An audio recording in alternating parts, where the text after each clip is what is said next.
C'est-à-dire qu'initialement, je me suis dit qu'il fallait non seulement m'occuper de l'immigration portugaise, bien qu'on ne voulait pas qu'il y ait un dosage, en tant de Portugais, tant de Maghrébins, tant de ceci, tant de cela. On voulait faire quelque chose d'un peu global, mais que tout le monde soit représenté. C'était une des intentions de l'émission. Et en même temps, je voulais aussi bien faire venir les Espagnols, ce que j'ai fait, que les Italiens ou d'autres immigrations moins considérées immigrées. Bien que, au contraire, je pense que ces immigrations avaient intérêt à parler parce qu'il fallait montrer la réalité, c'est-à-dire qu'en gros, il y avait même plus à l'époque d'immigrants européens que des migrants africains ou du Maghreb. Pourquoi je voulais faire ça? C'était pour lutter contre l'idée raciste qui expliquait que finalement l'immigration était un facteur de troubles sociaux dû au fait qu'il y avait des cultures qui s'opposaient. Or, c'était complètement faux. La majorité donc, des immigrés à l'époque étaient d'origine européenne. Polonais, Polonais, portugais, italiens, espagnol. espagnols. Et ça, il y avait un grand nombre, beaucoup plus grand que ceux de... Et que le problème se posait quand même. Donc, c'est-à-dire que je voulais saper un peu le discours de l'extrême droite sur l'idée que l'immigré venait voler le travail des Français, en expliquant aussi le pourquoi de cette immigration et avec les Européens, et en même temps de montrer que finalement ce n'était pas le problème d'incompatibilité, parce qu'à l'époque on disait, voilà, d'un côté l'islam, de l'autre côté les catholiques. Et les catholiques c'était très bien, c'était un discours masqué, un discours qui, à mon avis, visait quand même à persuader surtout les Français qui ont un attachement à la religion chrétienne, qu'ils étaient face encore aux barbares et à l'ennemi potentiel qui viendrait subvertir, comment dire, miner les bases de la société, de la fondation des sociétés chrétiennes et catholiques, quoi. On jouait là-dessus, les politiciens, consciemment. Hein. Et en gros, je voulais montrer que finalement le problème ne se posait pas en termes de religion, puisque les catholiques étaient aussi bien des Portugais, des Espagnols et d'autres gens, des Italiens, mais que c'était bel et bien un problème de main-d'œuvre qui manquait à la France et qu'il fallait recruter et que tout le monde était intéressé à qu'ils soient parqués dans des situations difficiles, étant donné que ça servait ça servait à remonter l'économie et à faire des profits extraordinaires avec une main-d'œuvre qui était bon marché. Bon, maintenant, c'est un lieu commun. Mais il y avait, si tu veux, à l'intérieur de ça, déjà des choses que j'avais perçues et que j'ai essayé à travers ça. Et je me suis dit, alors, la seule manière. J'étais quand même près de l'immigration portugaise, mais je dis la seule manière de les avoir, c'est de les mettre, eux, à l'écran. Et à partir de ce moment-là, ils me feront confiance. Donc de là, mon travail systématique d'insister sur aller voir les fêtes, aller voir toute manifestation, qu'elle soit espagnole, italienne ou portugaise, et essayer de ramasser ça, de donner ça avec un corps à l'intérieur de l'émission. Et je pense que les gens, à partir du moment où ils disaient, ah tiens, demain tu vas voir, il y a notre fête qui passe, tout ça, et ça faisait du bouche à l'oreille. C'est-à-dire que les partis traditionnels n'avaient jamais réussi à pénétrer l'immigration parce qu'ils y allaient par des moyens qui étaient le tract et qui étaient donc d'autres moyens comme ça qui étaient inutiles pour l'immigration. Une grande partie des immigrés étaient à l'époque assez peu cultivés, donc analphabètes souvent, et ils ne lisaient pas ces choses-là. C'était la communication la plus efficace, c'était celle de la bouche à l'oreille, comme on dit. C'est la communication orale. Et donc, c'est pour ça que quand on voulait filmer ou quand on voulait assister à une manifestation immigrée, il fallait vraiment être de plein pied avec eux, autrement tu n'y entrais pas. Et à partir du moment où ils ont vu que ça passait, ça venait, j'ai commencé à avoir une certaine réputation à l'intérieur de l'immigration portugaise. Ils étaient prêts à m'accepter d'une manière un peu végétarienne, quoi. Et ça, j'ai eu peur, parce que les premières invitations, après, elles pleuvaient. Les coups de fil, les invitations à ce niveau-là, quoi. Et là, tu t'es rendu compte qu'effectivement, la télévision était un média extrêmement puissant pour faire passer ses idées, parce qu'effectivement, là, tu arrivais par la télévision à avoir un pouvoir, peut-être changer les choses. C'est-à-dire que, voilà, non seulement je l'avais, même si je ne l'avais pas, je l'aurais appris assez rapidement. Parce que le ministère, rapidement, à part le biais de Gentil, avait fait des réunions en disant, mais attention, vous manipulez comme il disait, des barils de poudre. Et je dis, oui, je manipule des barils de poudre, mais il n'y a pas d'autre chemin pour réconcilier ces gens-là avec la vie en France et leur donner la possibilité d'exister.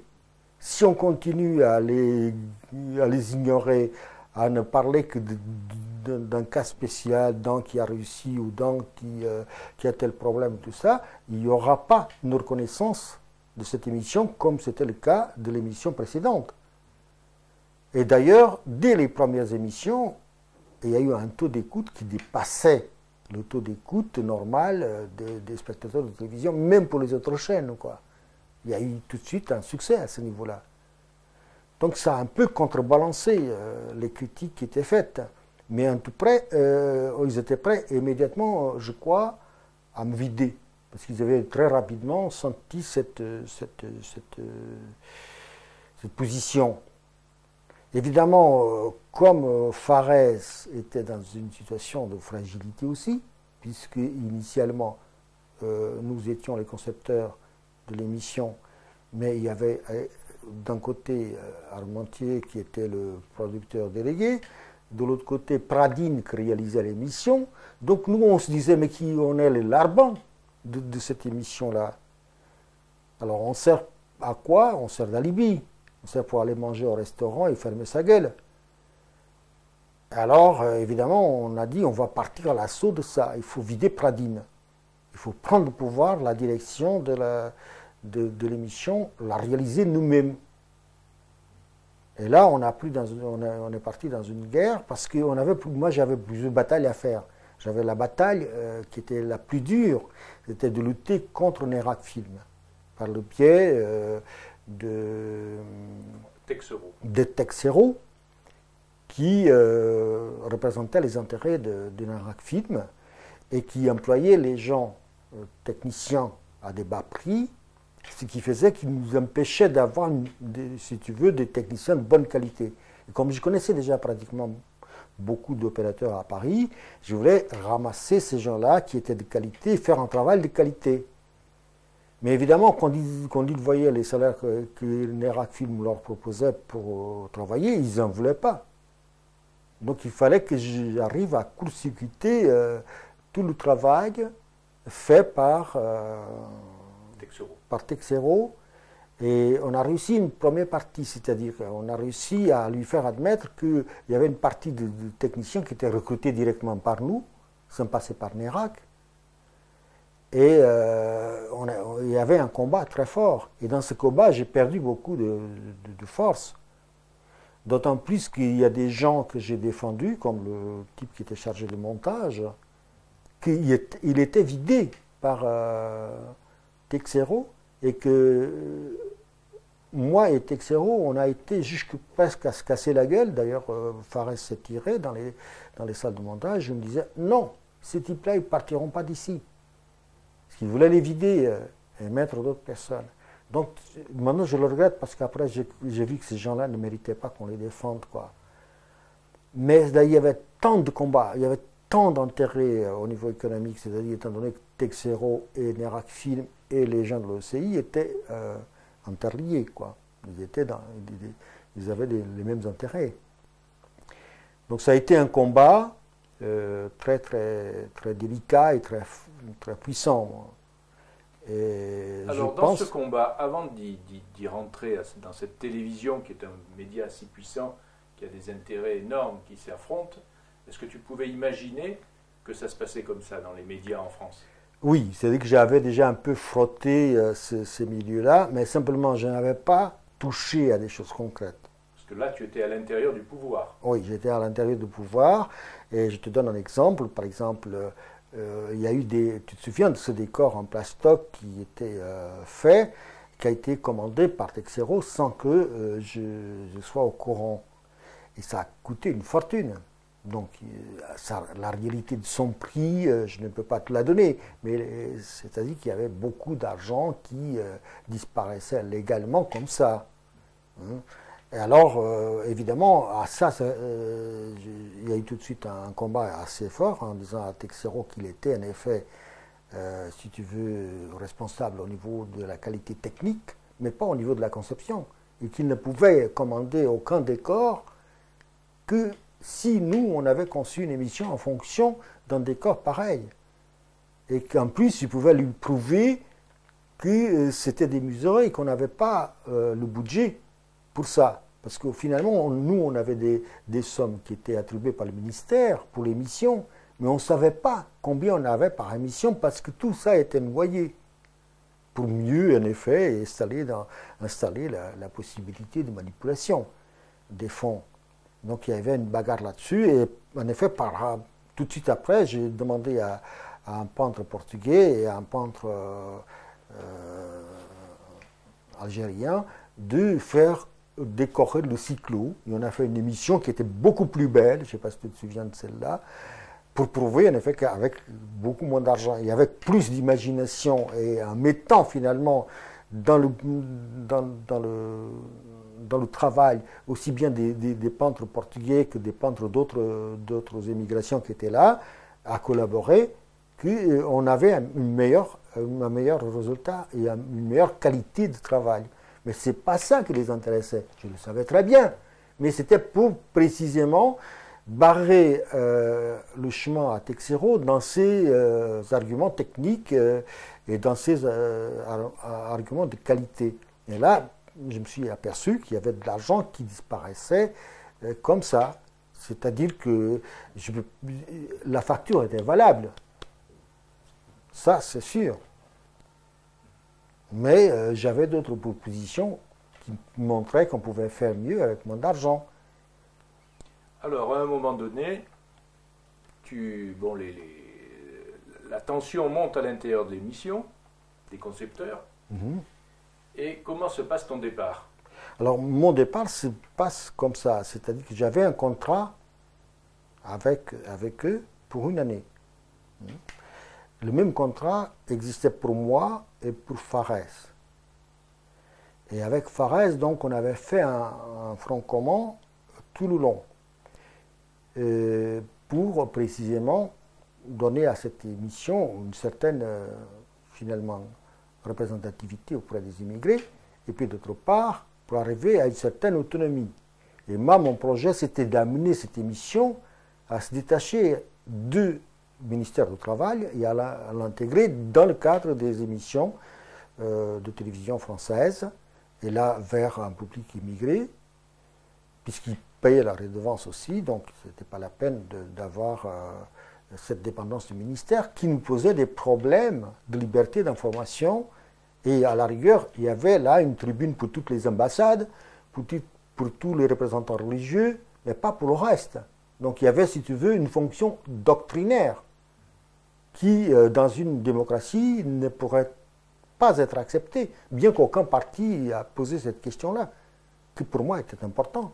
Si on critiquait que dans les pays communistes, l'information était dans les mains du pouvoir, pourquoi on admettait cette particularité-là?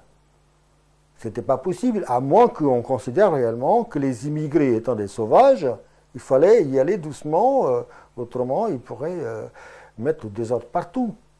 Donc, ou le problème était raciste, ou le problème était de manipulation politique, quoi, d'interdiction et d'accès à l'information correcte de la part des immigrés en France. Et en même temps d'avoir en effet une entente implicite avec toutes les ambassades concernant l'immigration, précisément pour faire valoir ces pouvoirs-là. Ce qui a été le cas tout au début, il y a eu des réunions de représentants qui sont venus de tous les pays. Alors si c'était une émission non seulement d'endoctriner les Français, les immigrés, par le ministère du Travail, mais en plus par le biais de ça, les dictatures fascistes ou autres qui pourraient exister, qui avaient là un tremplin pour parler à leurs ressortissants. Moi, je ne voulais pas de ça. Donc, je pensais qu'avec Farès, en lui disant, écoute, tu n'as pas de statut dans ce pays, moi non plus.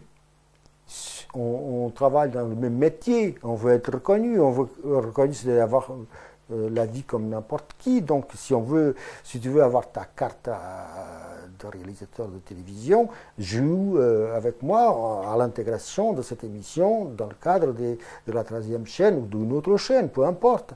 Mais ce qu'il faut, c'est le détacher. Là-dessus, il n'était pas d'accord avec moi, évidemment. Parce qu'il savait que par le biais dans lequel il était introduit, il arriverait à avoir le pouvoir sur l'émission. Ce qui est curieux, c'est qu'il va l'avoir précisément avec l'arrivée des socialistes au pouvoir.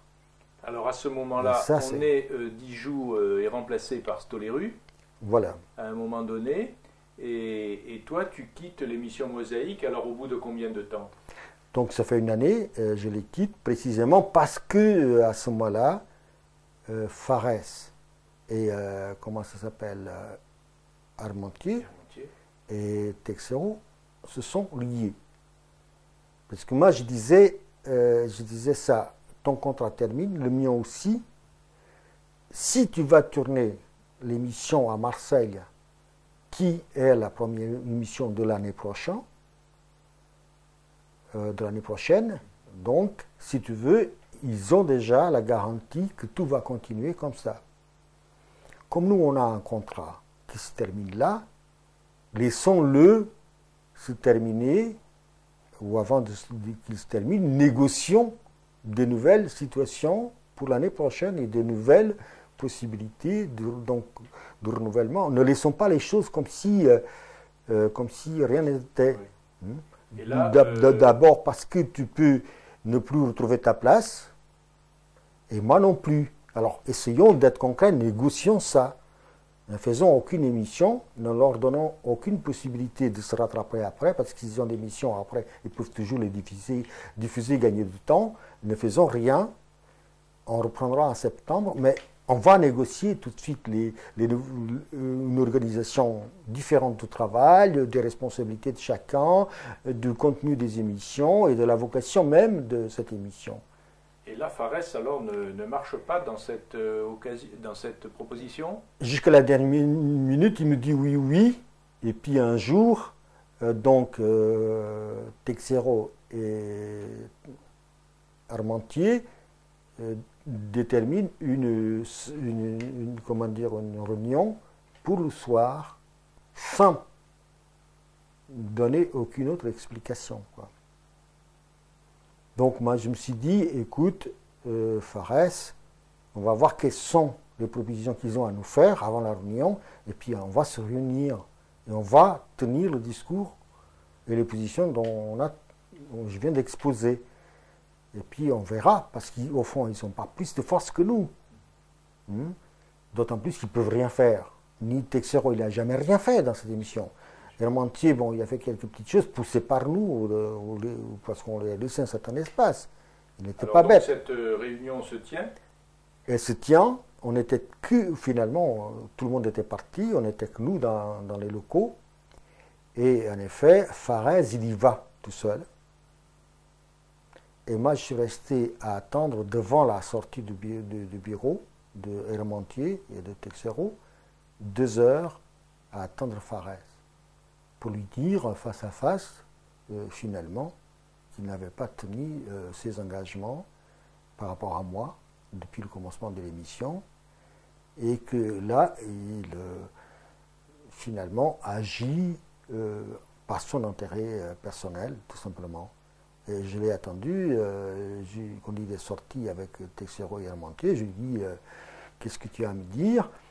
Et puis je lui ai dit voilà, je regrette, mais finalement, je lui dis tu es un opportuniste, finalement, tu essaies de gagner le pouvoir, tu penses éliminer Texero et Armentier, ce qu'il a réussi par la suite à faire, mais finalement, ton intention est purement un problème personnel. Et je le savais déjà un peu parce que je lui avais laissé trop de liberté. Je ne sais pas si tu avais remarqué, à la fin, il décidait presque tout seul, il s'enfermait. Il avait créé toute une petite cour d'Algériens autour de lui, précisément pour pouvoir fonctionner sans moi, quoi. Alors là, ton contrat n'est pas renouvelé.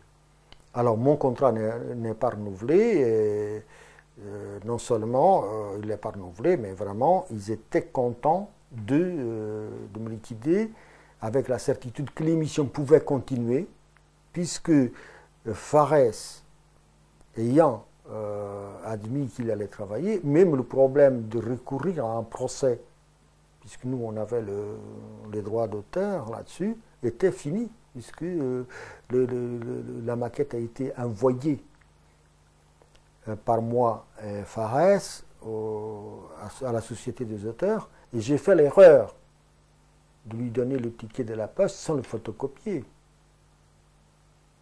Il m'a dit, d'ailleurs, tu me le donnes, et je lui donnais, je lui faisais intérieurement confiance, quoi.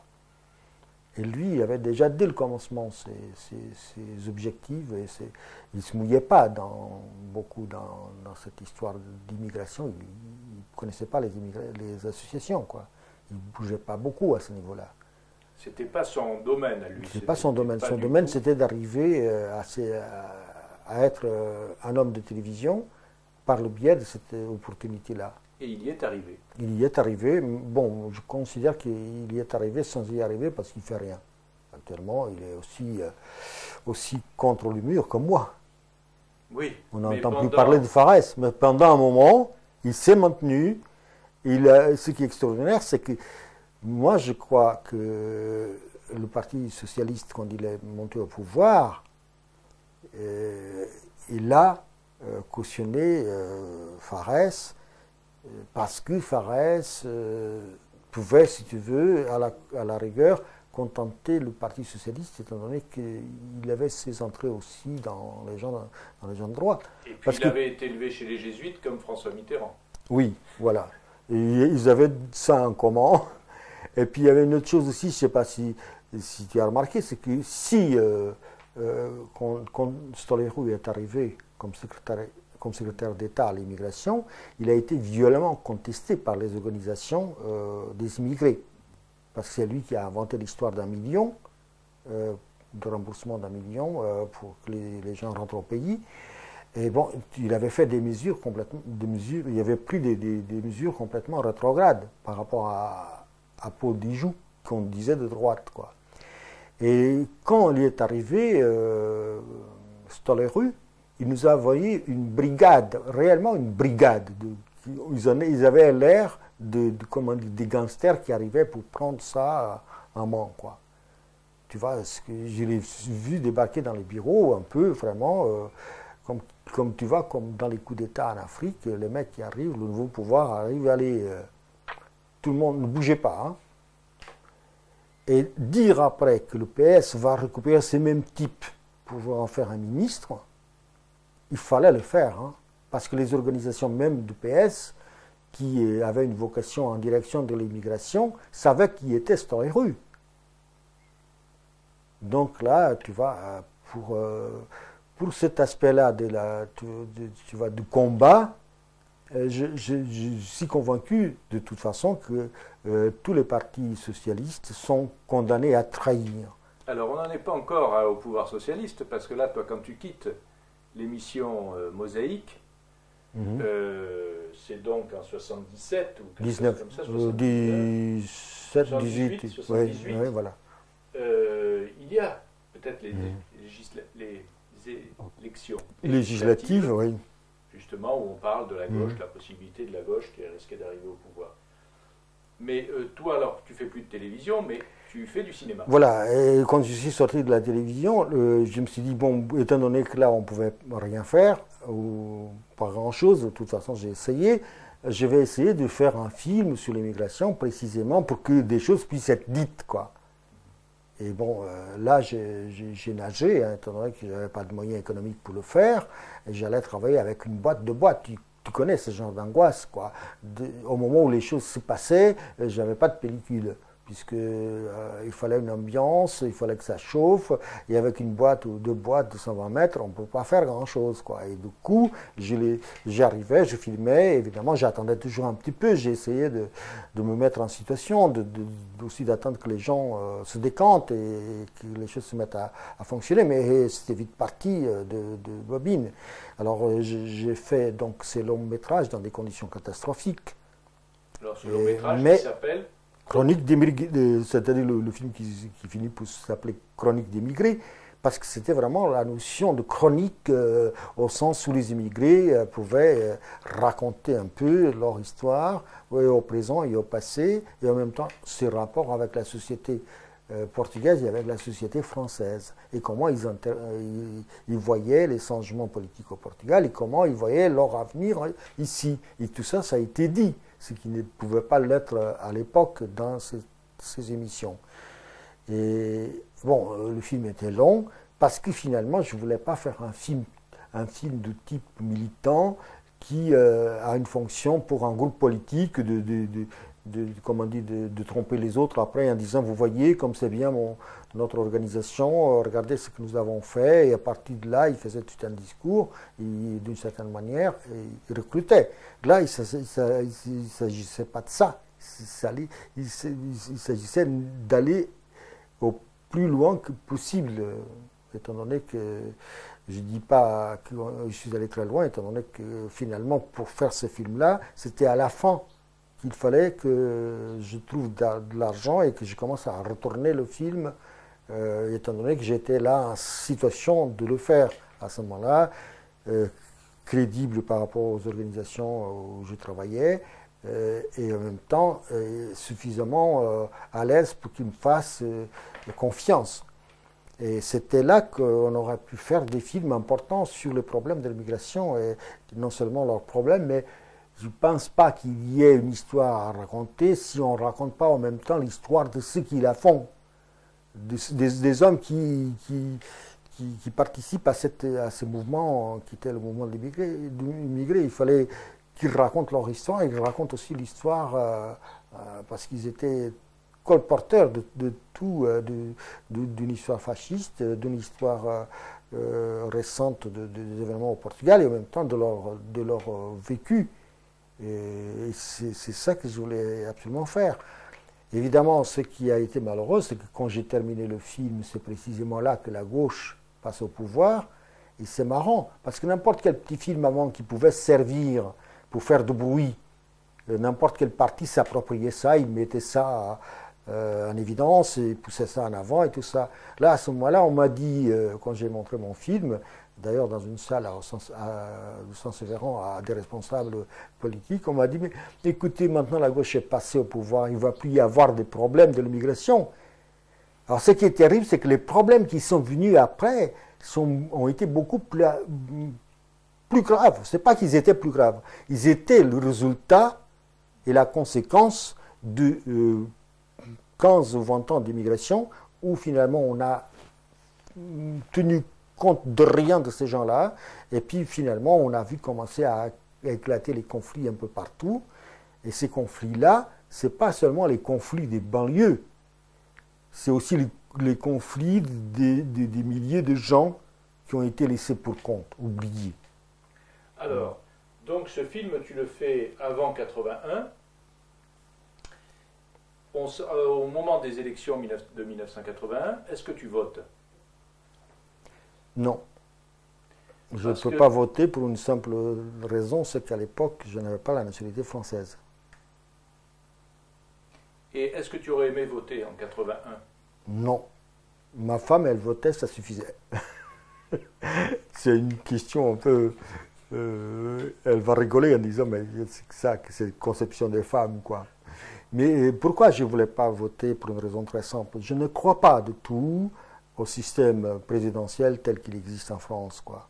Donc, il y a l'apologie d'un homme comme un mythe, qui est l'homme providentiel, et que finalement, Ça collait très bien en France parce que le général supposait un tank miraculeux, euh, tu vois, qui allait résoudre tous les problèmes de la France. Ça l'arrangeait pas mal. Ça a peut-être même servi à l'époque à provoquer une sorte de cohésion nationale autour du général. Et maintenant, tu n'y crois plus. Mais pourtant, même déjà à cette époque-là, je ne croyais pas tellement. Pourtant, C'est le principe du stalinisme qui est là, quoi. L'homme providentiel, quoi. mais je me souviens d'une discussion qu'on avait eue ensemble entre les deux tours en 1981, et où moi, comme libertaire, je ne votais pas, et tu as essayé de me convaincre d'aller voter contre le candidat de la droite. Oui, et tu as raison, parce que c'était vrai, parce que j'étais persuadé d'une chose, et je le suis toujours, hein. C'est-à-dire que si, par exemple, à l'époque, il fallait déjà casser une situation qui durait depuis 1960, où la gauche n'arrivait jamais au pouvoir. Donc le fait qu'ils étaient, pour moi, celui-ci, la gauche arrive au pouvoir, et puis tout le monde se met à pousser ça, cette machine-là, et il y a des choses qui vont quand même se produire, quelle que soit la situation, étant donné que la gauche, il y a longtemps qu'elle n'était pas venue au pouvoir en France. Donc tu lui Donc il y a faisais confiance. pas à elle, mais à la situation que ça allait créer. C'est-à-dire qu'il y avait un espace, d'abord un espace dans lequel on allait pouvoir glisser un certain nombre de choses. D'abord parce que ces gens étaient inexpérients au niveau, ils n'avaient pas l'expérience du pouvoir. Donc il y aurait des moments dans lesquels nous pourrions agir. Et en même temps, ça déclenchait un élan au niveau de la population, du peuple de gauche, comme dit Mitterrand. Et si tu veux, c'est cette montée d'enthousiasme et, si tu veux, une situation propice. Comme j'ai dit, par exemple, ce qui a été important au Portugal, ce n'est pas le coup d'État des militaires, c'est ce qui vient derrière. Et là, c'était pareil. Ce qui était important, ce n'était pas l'arrivée au pouvoir de la gauche, c'est l'espace qui va se créer à partir duquel un grand nombre d'initiatives des gens est possible, et à partir duquel je pensais qu'on allait en effet pouvoir pousser ça plus loin. Alors effectivement, moi je t'obéis. Je vote contre Giscard. Mitterrand est élu, grande fête le 10 mai. Est-ce que là, tu es content? Non, j'étais pas content. J'ai amené Yvette au Panthéon. Elle s'est mise sur mes épaules. Elle criait Mitterrand, Mitterrand, mais avec une voix un peu faible. Et bon, j'étais content, surtout le soir où on a annoncé la victoire de la gauche, si j'étais des premiers à arriver à la Bastille, parce que j'étais pas loin.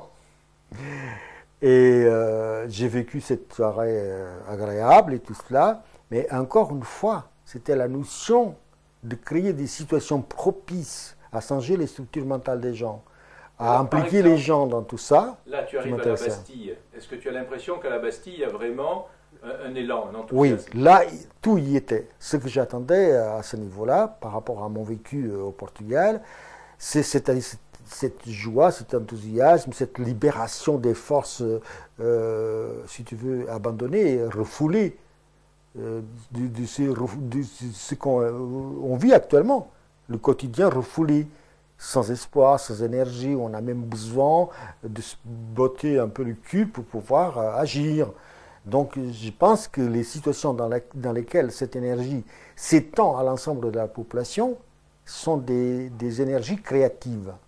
Elles peuvent donner lieu à des inventions sociales extrêmement grandes, comme je l'ai vu au Portugal, un grand nombre de manifestations qui sont passées dans la réforme agraire, contrairement à ce qu'on dit, ce n'est pas le Parti communiste qui l'a faite, c'est l'extrême gauche qui a déclenché ça, et parfois des initiatives des gens eux-mêmes qui ont pris des décisions. Alors revenons en France.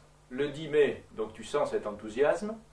Une semaine après, ou je ne sais pas, quelques jours après, le Panthéon, déjà l'enthousiasme n'est plus le même. Oui, parce que là, on était déjà dans le rituel. Le Panthéon, c'est vraiment une fête de rituel. C'est une procession. Manuel, en mai 1981, donc tu es au Panthéon, tu sens que l'ambiance a déjà changé. Mais est-ce que tu imagine quand même que la gauche va amener, vis-à-vis de l'immigration, puisque tu as toujours ta carte d'identité portugaise, des avancées. Est-ce que tu espères vraiment? Oui, je pensais que de toute façon, ils allaient faire quelque chose parce que c'était urgent et parce qu'une grande partie des gens qui étaient au Parti socialiste, pas à la direction du Parti socialiste, c'était des gens qui s'étaient quand même occupés parfois de l'immigration. Dans le cas des associations, il y avait des militants de base du Parti socialiste que je respecte beaucoup parce qu'ils ont lutté beaucoup dans l'immigration, hein, sans aucun doute. Même plus souvent que les gens du Parti communiste qui avaient une vision sur l'immigration tout à fait nationaliste et beaucoup plus étriquée que les gens du Parti socialiste, je dis les gens de base. Hein. Et donc pour ces gens-là, je me suis dit, ils vont quand même exiger que des choses soient faites à ce niveau et que les dirigeants ils vont quand même bouger un peu forcément parce que la pression de la base se ferait sentir. Et surtout le fait que Mitterrand avait promis la carte de séjour pour 10 ans aux immigrés. Et que là, il y avait une promesse qui devait être tenue. Et qu'il a essayé en effet de remettre au plus tard possible. Mais elle a fini quand même pour se matérialiser. Mais en direction de l'immigration, ils avaient finalement peu de choses. Le mal du Parti socialiste, c'est une fois qu'il a été au pouvoir, il a fonctionné comme un parti classique réactionnaire. C'est-à-dire, il faut garder le pouvoir pour soi. Et la meilleure manière de garder le pouvoir pour soi, c'est d'endoctriner bêtement les gens. À la place de les aider, de les faire épanouir, leur donner de l'autonomie. Non, ils ont commencé à distribuer des aides à certaines associations qui étaient les associations proches du Parti socialiste. Et à exclure les autres. C'était une grosse erreur. Parce qu'à la place de les amener à eux, ils les ont exclus. Il en a dit, alors c'est comme les autres, quoi. De toute façon, ils se servent. Ils passent les plats seulement pour ceux qui ont le droit d'être à table, quoi. Et à partir de ce moment-là, on a commencé à voir que le Parti socialiste, d'ailleurs, à la fin, ils étaient impossibles. Ils étaient d'une arrogance extraordinaire. Fabius, quand il dit à Chirac... attention, vous parlez au Premier ministre de la France, évidemment, pour un militant de gauche, c'est à mourir de rire, voilà, un outre réactionnaire, quoi. Et tous ceux qu'on appelait les éléphants du PS sont devenus des barons du gaullisme. Donc, ils ont complètement raté leur coup. Mais alors, au niveau de l'immigration, tu me dis qu'il y avait une attente quand même sur la gauche. Oui. Et à partir de quel moment tu sens que cette attente est déçue?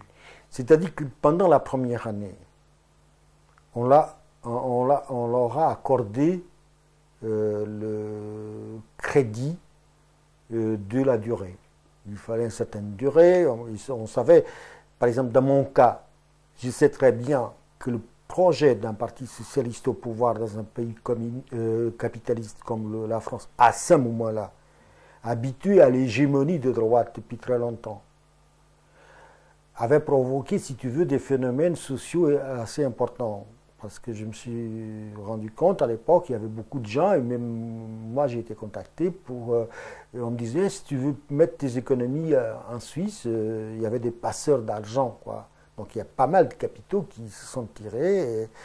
Donc il y avait une situation quand même complexe, une réaction à ce niveau-là, au niveau économique. Alors je comprenais que ce n'était pas facile à résoudre ce problème. Mais il y avait déjà, par expérience, je savais déjà qu'aucun parti socialiste ne peut aboutir à ses fonds pour une raison très simple.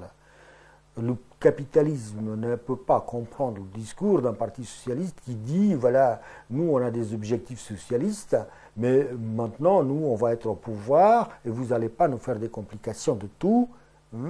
Nous simplement on va vous prouver qu'on est mieux gestionnaire que les gens de votre bord.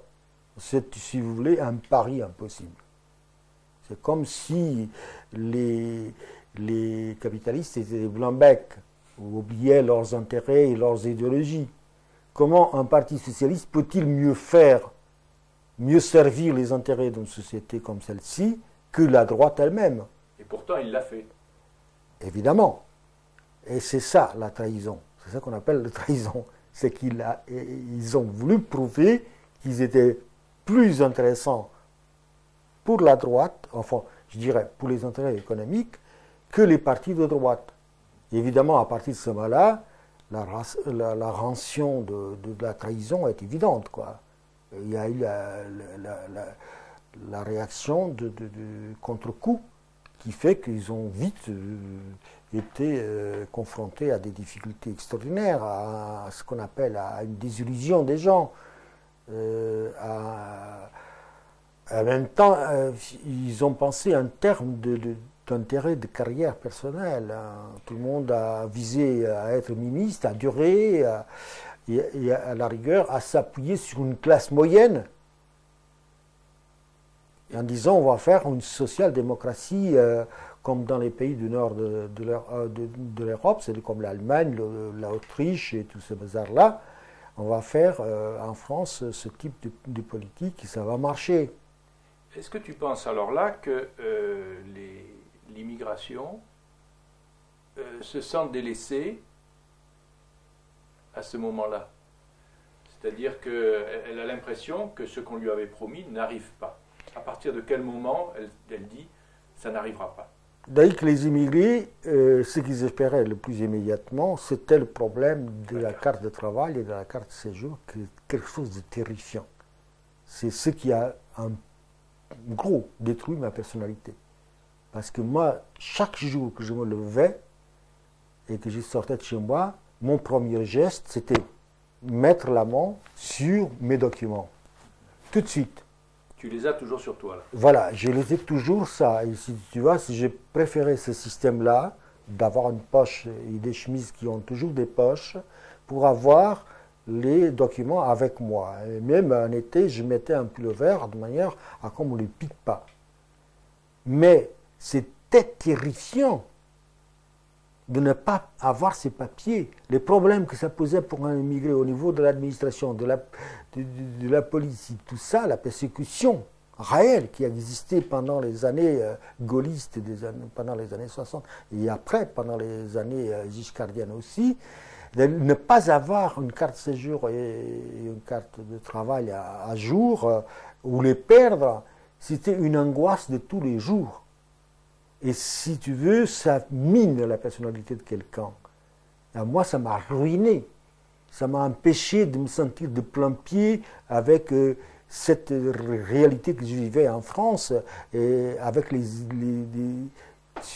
épouser cette société, me sentir vraiment d'ici, ou sinon d'ici. Je pense que finalement, les nations n'ont pas de sens. C'est là où tu vis que tu dois agir, exister, te sentir bien, quoi. Que ce soit ici ou en Chine, peu importe.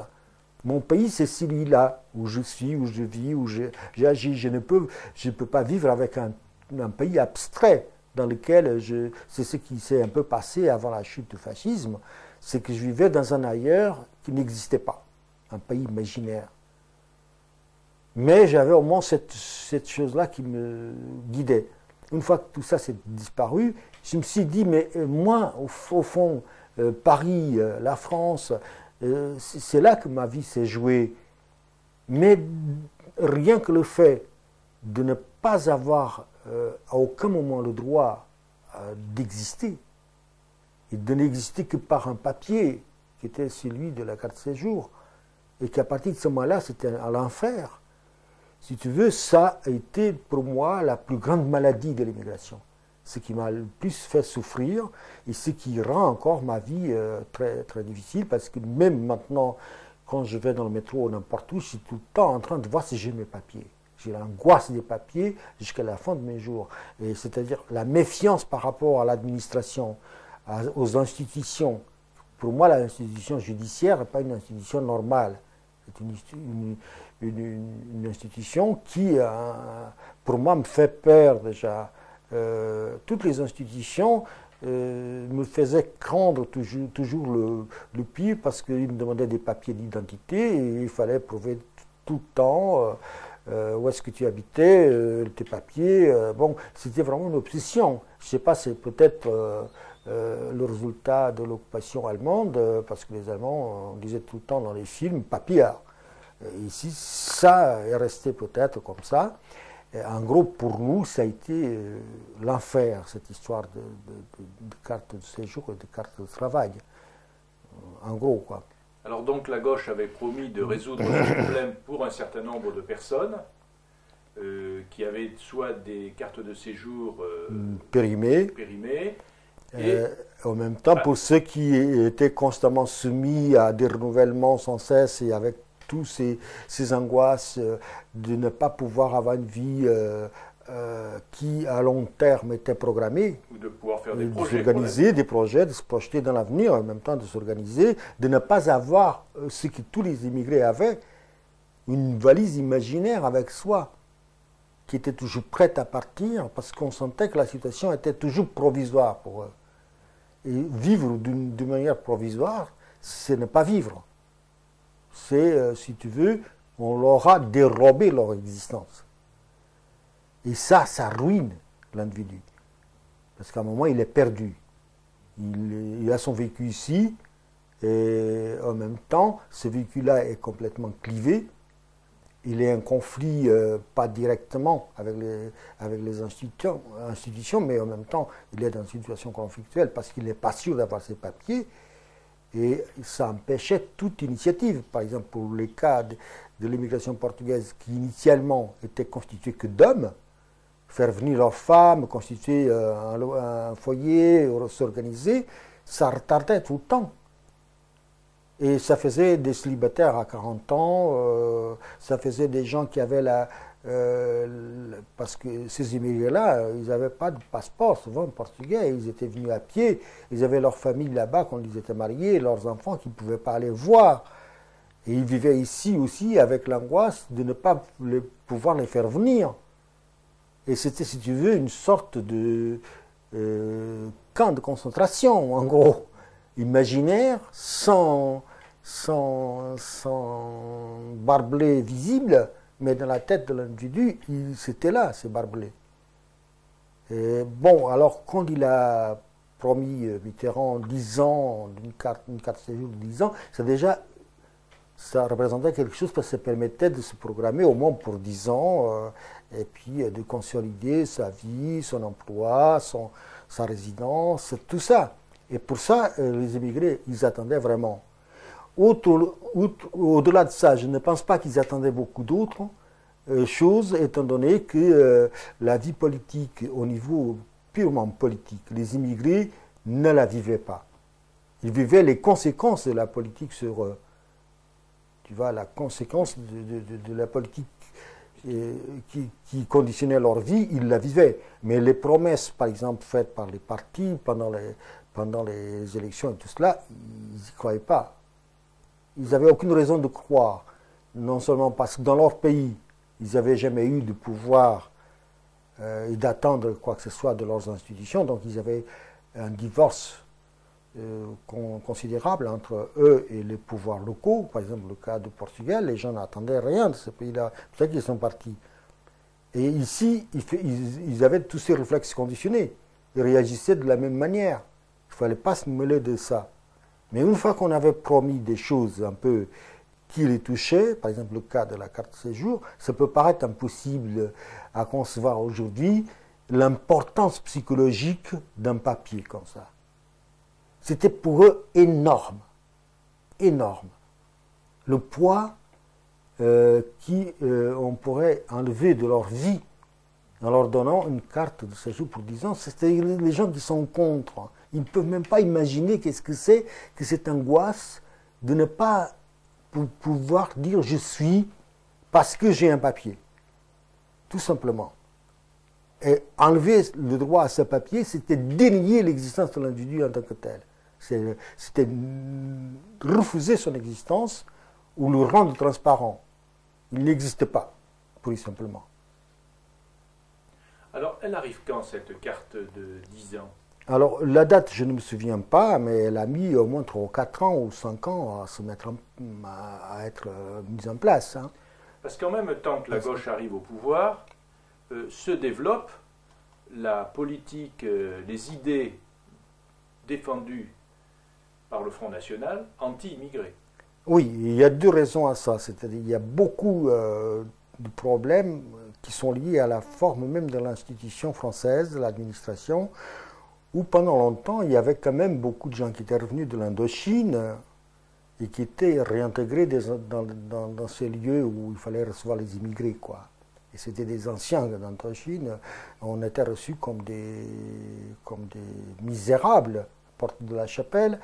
Il fallait faire la queue, y aller par exemple à 5 heures du matin, il y avait des queues énormes, il y avait des flics qui nous poussaient, qui nous discutaient, allez, on nous traitait comme des moutons, pire que des moutons, comme des bestiaux, et puis là on attendait des heures et des heures, et on avait de l'autre côté des gens qui étaient des anciens d'Indochine, endoctrinés, amers, parce que leur vie ailleurs, ils étaient français, mais ils auraient préféré rester en Indochine toute leur vie. Ils avaient des privilèges là-bas. Et du coup, ils se sont retrouvés comme des minables dans des lieux comme ça. Ils se rabattaient sur nous et ils nous humiliaient constamment.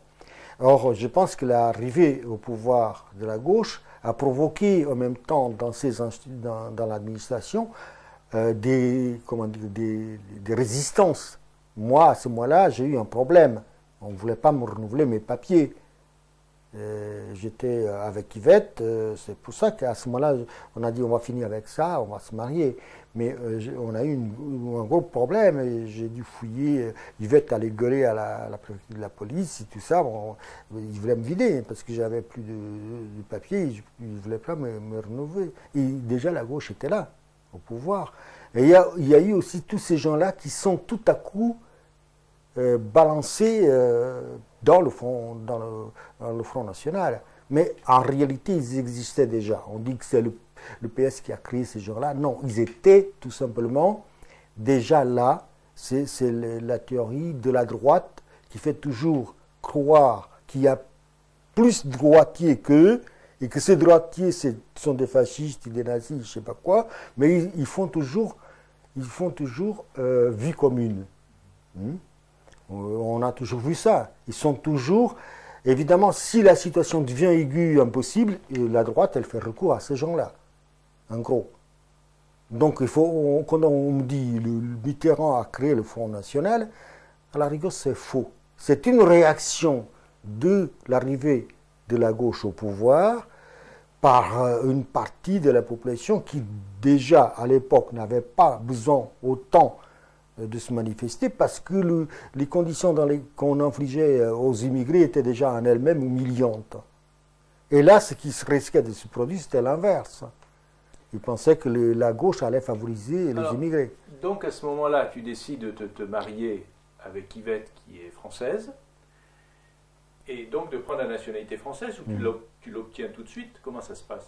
Alors non, c'est au mariage, j'ai fait déclaration comme je demandais la nationalité française. Ce qui a été extraordinaire, c'est qu'on a appris avec ça qu'il n'y a que les morts qui sont réellement français. Les vivants ne sont pas français. C'est-à-dire? Bon, c'est-à-dire que pour que j'obtienne la nationalité française, il fallait que Yvette prouve que son arrière-grand-père était français. Et quand on a demandé à sa mère, qui était une vieille dame qui avait été tout de suite toujours de droite et assez catholique, de prouver que son père et son grand-père étaient français, elle était vexée, très vexée. Et c'est-à-dire, c'est dans la mesure où elle a pu prouver que son grand-père était français, qu'Yvette pouvait aussi prouver qu'elle était française. Donc, elle, sa mère, ne pouvait pas prouver qu'Yvette était française alors qu'elle l'avait mise au monde, parce qu'elle était encore vivante. Donc, il n'y a que les morts qui peuvent prouver que les vivants sont français. Et c'est ça qui s'est passé. Donc, j'ai eu la nationalité française au bout d'une année et demie environ, mais j'ai eu beaucoup de problèmes avec cette histoire, étant donné que la mère d'Yvette avait s'est rebellée un peu avec ça. Elle cherchait les papiers de son grand-père et de son père et tout ça. Elle ne savait plus où c'était, quoi. Et on a eu beaucoup de mal à trouver les preuves de ses parents et de ses grands-parents étaient français. Ce qui prouve qu'aucun Français aujourd'hui peut dire je suis français. Parce que s'il a à le prouver, il faut qu'il remonte à son grand-père ou arrière-grand-père. Et ceux-là, généralement, sont morts. Donc ce sont les morts qui sont vraiment des Français. Les vivants, il y a un point d'interrogation. Peut-être qu'ils le sont, on ne le sait pas. Il faut qu'ils le prouvent, en tout cas. Mais les morts, eux, c'est sûr. C'est des Français. Tu te maries donc avec Yvette, tu deviens français. Qu'est-ce que ça change dans ta situation? Là, il n'y a plus de problème de papier. Non, je n'ai pas de problème de papier, mais au fond, ça ne change pas grand-chose. D'abord, la première fois que j'ai montré ma carte d'identité, la personne n'avait même pas remarqué que c'était une carte d'identité française. Parce que je devais partir en Algérie avec Yvette pour une question de travail. Et la bonne dame me disait, il faut pour les étrangers, pour entrer en Algérie, il faut un visa. Et je leur disais, écoutez, madame, c'est pas possible, ma femme a acheté hier son billet d'avion, et on ne lui a pas demandé un visa, rien de tout, c'est pas possible. Et elle dit, oui, mais je vous dis franchement, il vous faut un visa, sauf pour les Français. Et je lui dis, madame, mais regardez ce que vous avez dans votre nom. Et là, elle a vu, en effet, que j'avais une carte d'identité française. Un peu comme si elle avait un faux billet de banque devant elle. Mais ce n'était pas de mauvaise foi. Donc, d'une certaine manière, à cause de mon accent, parce que j'ai appris le français comme ça, sous le tas, j'ai gardé tous les vices de diction, donc je continue à être un étranger. Ce n'est pas la carte d'identité qui va changer mon statut. Mais ça a beaucoup changé dans ma tête quand même. Mais si tu veux, initialement et réellement, ça ne change pas grand-chose. Tu continues d'être un étranger. Et de te dire, j'abandonne la nationalité portugaise, ça ne t'a pas posé de problème? Ce problème-là ne se posait pas, parce qu'il y a une convention entre le gouvernement portugais et français sur la notion de binationalité. Donc tu ne perds pas ta nationalité portugaise, et tu prends la nationalité française. Voilà, c'est ça. Et même si aujourd'hui, j'ai en effet aucun papier portugais. Alors est-ce que tu penses que, bon, tu me parles de ton problème d'accent, mais il y a aussi des Français qui ont des accents très forts. Mais oui. Et bon, toi, tu as quand même la chance d'avoir une couleur de peau qui ressemble à une couleur de peau européenne. Oui, mais c'est ce que je disais au Portugal. Je suis un noir en France. Puisque, si tu veux, les Portugais traitaient les Noirs en Afrique, parce qu'ils étaient différents, avec discrimination. Et quand on me disait, oui, mais vous savez, les Portugais ont toujours eu la vocation des grands voyages, ce qui est faux. C'est-à-dire, vous voyez, ils ont été aux Andes, ils ont été en Afrique et tout ça, mais simplement ils étaient des blancs en Afrique. Et moi, en France, j'étais un noir en France. C'est très différent. En Afrique, ils avaient tout le pouvoir, ils avaient des esclaves noirs, et ils n'étaient pas dans une situation comme celle que qu'il y a eu l'immigration portugaise en arrivant en France. Que tu as vécu. Donc on ne peut pas comparer une période d'expansion coloniale avec une chose qui est très évidente, c'est que l'empire portugais se termine par l'inverse. C'est-à-dire, ils sont partis en Afrique, ils ont conquis des territoires, ils ont humilié des peuples, et puis à la fin, c'est nous qui sommes obligés de quitter le Portugal et d'aller nous faire humilier en Allemagne ou en France ou ailleurs. C'est l'effet boomerang de l'histoire.